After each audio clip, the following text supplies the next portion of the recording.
হযরত আলী ডেকে বলে, হুজুর মদিনায় যাচ্ছেন, যাবেন মদিনায়, এটা তো আগেই জানি, আপনি বলেছেন। তবে আমি আলী আপনাকে জিজ্ঞাসা করতে চাই, আল্লাহর হুকুমে সোনার মদিনায় যান না মক্কার কাফির মুশরিকের ভয়ে? আমি আলী জানতে চাই। নবী আমার দেখে বলে, আলী রে, কাফির মুশরিকের ভয়ে নয়, ও আলী আল্লাহর হুকুমে আমি মদিনায় যাই। হযরত আলী দেখে বলে, হুজুর কাফির মুশরিকের ভয়ে যদি থাকে তাহলে একখানা তরবারি আমার হাতে দেন, তরবারি লইয়া আমি নবীর দরজার পরে পিঠ লাগাই দাঁড়াবো, আমি দেখবো মক্কার কোন শক্তি আমার হুজুরকে মারতে আসে। আশিকের রাসূল তাদেরকে বলা যায় নবীর জন্য জীবন কুরবান করেছে তারা। আমরা কি আর আশিক হইলাম? তাহলে শরবত খাওয়াই না আসা। এবার আসুন, যে কথা আমি বলতেছিলাম, মুহাম্মদুর রাসূলুল্লাহ সাল্লাল্লাহু আলাইহি ওয়াসাল্লাম আলী দেখে বলে, কাফির মুশরিকের ভয়ে যদি হয় তাকে তরবারি দেন আমার হাতে, আমি দাঁড়াবো নবীর ঘরের দরজায়, নবীর ঘরের দরজায় পিঠ লাগাইয়া আমি দেখবো মক্কার কোন শক্তি আমার নবীকে মারতে আসে। নবী আমার ডেকে বলে, আলী রে, কাফির মুশরিকের ভয় নয়, আমি হিজরত করি আল্লাহর হুকুমে। হুজুর আলী ডেকে বলে, হুজুর আল্লাহর হুকুমে যদি আপনি হিজরত করবেন তাহলে হুজুর আমি আলী কি আজকের রাতে হতভাগা আলী কি আপনার কোন উপকারে আসতে পারি না? আমার নবী ডেকে বলে, আলী রে, উপকার যদি করতে চাস তাহলে আমার বিছনার দিকে তাকায় দেখ, আমার চাদর খানা পরে রয়েছে, পারবি রে আলী? আমার চাদর লইয়া পারলে আমার বিছানায় ঘুমাইয়া যাও। হযরত আলী চাদরের পাশে গিয়ে দাঁড়ালেন, দুই হাতে ধরলেন, চাদর বুকে লাগাইলেন, চুমা খাইলেন। চাদর বুকে লইয়া আলী ডেকে বলে, হুজুর চাদর লইয়া আমি বিছানায় ঘুমোতে যাচ্ছি, তবে আমার দু একটা আবদার আপনার কাছে, আমি যখন ঘুমিয়ে যাব চাদর গায়ে দিয়ে প্রভাত হয়ে যাবে, কাফির মুশরিকেরা দরজা ভেঙে ভেতরে ঢুকবে, মনে করবে দ্বীনের নবী ঘুমায় রয়েছেন, আপনি তরবারি মারবে, আমার গলার পরে এসে বসে যাবে তরবারি, তীরগুলো ছুটে ছুটে এসে আমার গায়ের পরে লেগে যাবে। হুজুর গো, আমি মৃত্যুর ভয়ে কথা বলছি না, নবীর জন্য আমি আলী জীবন দিতে পারবো, এর চেয়ে ভাগ্য, এর চেয়ে সুনসিব আলীর জন্য আর কি হতে পারে? হুজুর তীরের আঘাতে, তরবারির আঘাতে আমি আলী শহীদ হয়ে যাব আপনার নামে, আমি মৃত্যুবরণ করব। আমি যদি মরিয়া যাই কেমনে শুনবো, কেমন করে জানবো আমার জীবনের বিনিময়ে দ্বীনের নবী নিরাপদে মদিনায় পৌঁছে গিয়েছে? আমার হুজুর কিচ্ছু বলেন না, চুপ করে শুনতেছেন আলীর কথা। আলী ডেকে বলে, হুজুর ঠিক আছে, আমি না হয় নাই খবর পাইলাম, আমি না হয় নাই জানলাম আপনি মদিনায় গেছেন কিনা গেছেন। আপনি যখন মদিনায় হিজরত করবেন খবর পাইয়া মদিনা মক্কার সমস্ত সাহাবীরা পেরেশান হয়ে যাবে, দৌড়বে, সবাই মদিনায় যাবে, আপনার সুন্দর মুখ গিয়ে দেখবে, আমি শহীদ হয়ে যাব, চিরবিদায় হয়ে যাব। আমি তো জীবনে এই সোনার মুখ, সুন্দর মুখ তো আর জীবনে কোনোদিন দেখবো না। ও ঠিক আছে, এই সোনার মুখ না হয় আমি নাই দেখলাম, হুজুর গো একটা ওয়াদা দিয়া আমাদের শান্তি দিয়া মদিনায় যান, কিয়ামতের মাঠ যেদিন চলে যাবে মানুষেরা পানি দাও গো পানি বলে চিৎকার মারবে, যেদিন স্বামী বলবে এটা আমার স্ত্রী না, স্ত্রী বলবে এটা আমার স্বামী না, হেন কঠিন ময়দানে আমি আলী আপনার কিনারে দাঁড়াইবার জায়গা পামুনি। এইসব কথা বলে বলে আলী চোখের পানিগুলি ছেড়ে ছেড়ে কাঁদছে। আলীর চোখের পানি নবীর হুজরার মাটিগুলি ভিজে যাচ্ছে। আমার নবী আলী কান্দে দেখিয়া আমার হুজুর আর চোখে পানি রাখতে পারে না, হুজুর কান্দে আর করে, আলী কান্দিস না, আমি সইতে পারি না, আমি ধৈর্য ধারণ করতে পারি না রে আলী। আলী রে, আমার মন কয় না তুই আমার চাদরের নিচে শহীদ হয়ে যাবি, আমার মন কয় আমি আবার দেখবো তোরে সোনার মদিনা। ও আলী, তুই যদি আমার নামে শহীদ হয়ে যাস সবাই রে মদিনায় পাই, যদি আলী তরে আমি না পাই, আমার জন্য আলী যদি জীবন দিতে পারে, আমি কি নিষ্ঠুর নবী রে, আমি কি নিদয়ালু?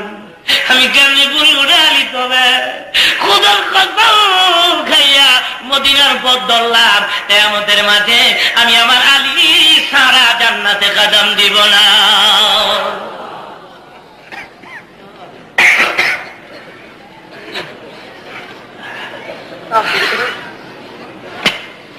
আমার হুজুর বের হয়ে যাবেন, দরজা খুলে দেখে কাফের মুশরিকেরা ঘেরাও করে দাঁড়িয়ে রয়েছে। এক মুষ্টি বালি হাতে করে নিলেন আর সূরা ইয়াসিনের কয়েক আয়াত পরে উনি বালির পরে দম করলেন, বিসমিল্লাহির রাহমানির রাহিম, ইয়াসিন ওয়াল কুরআনিল হাকীম, ইন্নাকা লামিনাল মুরসালিন।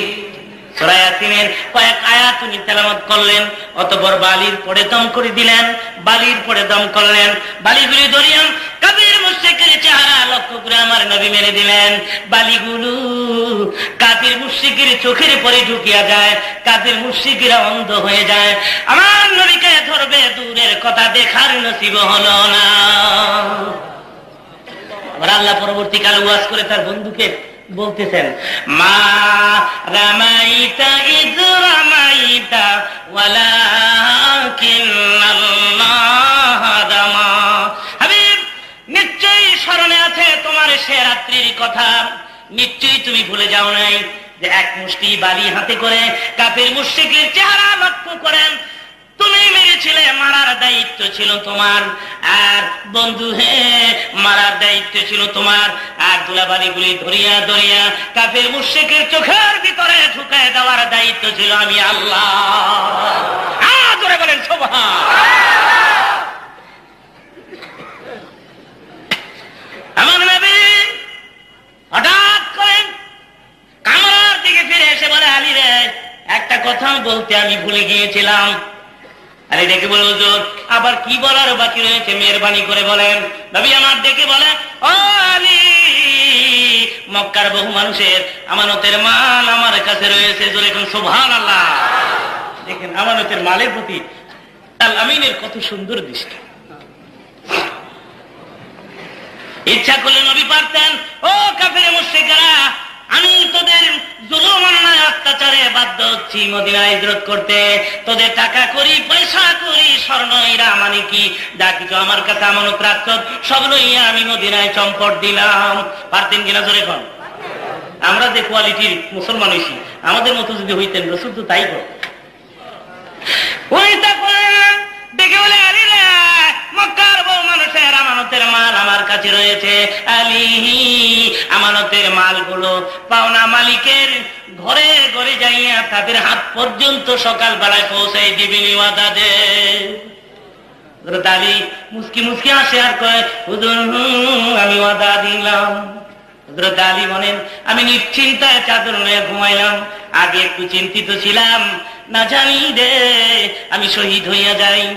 এখন আমার আর কোনো চিন্তা নাই, কারণ যেখানে নবী বলতেছেন, ও আলী, সকালবেলা আমানতের মাল পাওনা মালিকের ধারে ধারে ঘুরে তাদের হাতের গোড়া পর্যন্ত পৌঁছে দিবি। নবীর হুকুম আমি ওয়াদা দিছি, পালন করব। আলী বলেন, নিশ্চিন্তায় আমি চাদর নিয়ে ঘুমাইলাম, কারণ আমি জানছি আজকে রাত্রে দুনিয়ার কোন শক্তি আলীকে মারতে পারবে না। কারণ দেখেন রাসূল আমাকে হুকুম করতে, আমিও ওয়াদা দিয়ে লাইছি। আমরা যদি আমানতদার হিসাবে দেখি, তাহলে মুহাম্মদ সাল্লাল্লাহু আলাইহি সাল্লামকে দেখি পৃথিবীর শ্রেষ্ঠতম আমানতদার। এখন সুবহান। এবার আসুন হিসাব দাতা বা বন্টনকারী হিসাবে একটু যাচাই করা যাক মুহাম্মদ সাল্লাল্লাহু আলাইহি সাল্লামকে। উনি কেমন হিসাব দাতা ছিলেন? যুগের দস্তুর ছিলেন, মা সন্তান জন্ম দিত, দাত্রী মায়েরা বাচ্চাদের দুধ পান করাইতো। কিন্তু আমার নবীকে কে দুধ পান করাবে? কার কপাল খুললো? হালিমার কথা ভাবছেন। হালিমার ইদানিং স্বাস্থ্য ভালো না, স্তনে এক ফোঁটা দুধ নাই, নিজের বাচ্চা এক ফোঁটা দুধ ভিক্ষা চাইয়া পায় না। জোরে কোন সুবহান। হালিমার উটনিটা দুর্বল, উটনির বানে এক ফোঁটা দুধ নাই। তথাপি হালিমা একদিন স্বপ্নে দেখে হালিমার ঘরের ছাদ ভেঙে নূরের একটা ঝলক হালিমার বুকের পরে ভরে যায়। জোরে কোন সুবহান।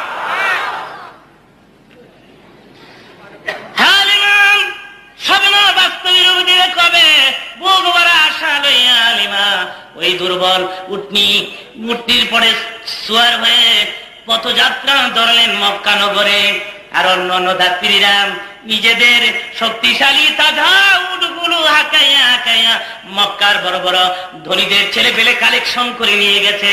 হালিমার উট নিজে এত দুর্বল, এটা ভালো চলতে পারে না।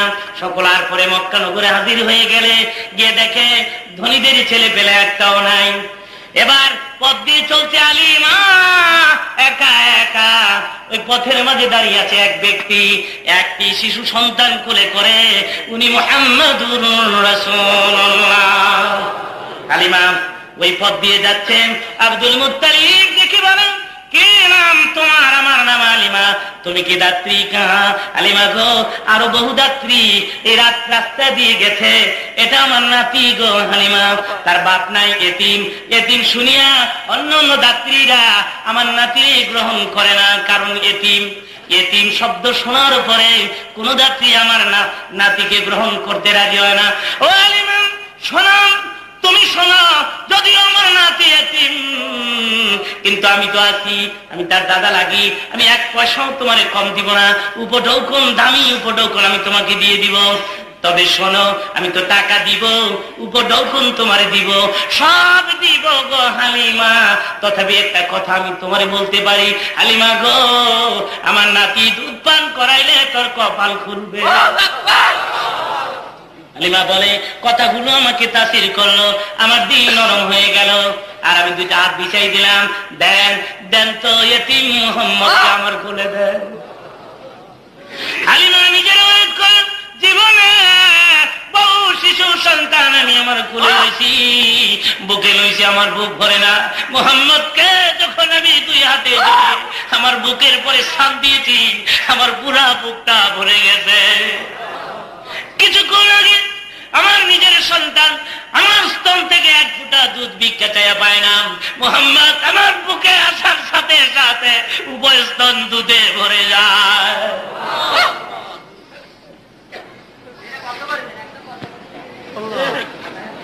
মনে মনে ভাবলাম, যার বরকতে আমার স্তনে দুধ আসছে, আমার স্তন তার মুখের পরে ভরে দেয়। আমার ডান স্তন খানা বের করে মুহাম্মদের মুখের পরে আমি ভরে দিলাম। আমার এতিম সন্তান প্রাণ ভরে আমার ডান স্তনের দুধ পান করে। ভাবলাম বাম স্তনটাও মুখের পরে ভরে দেই।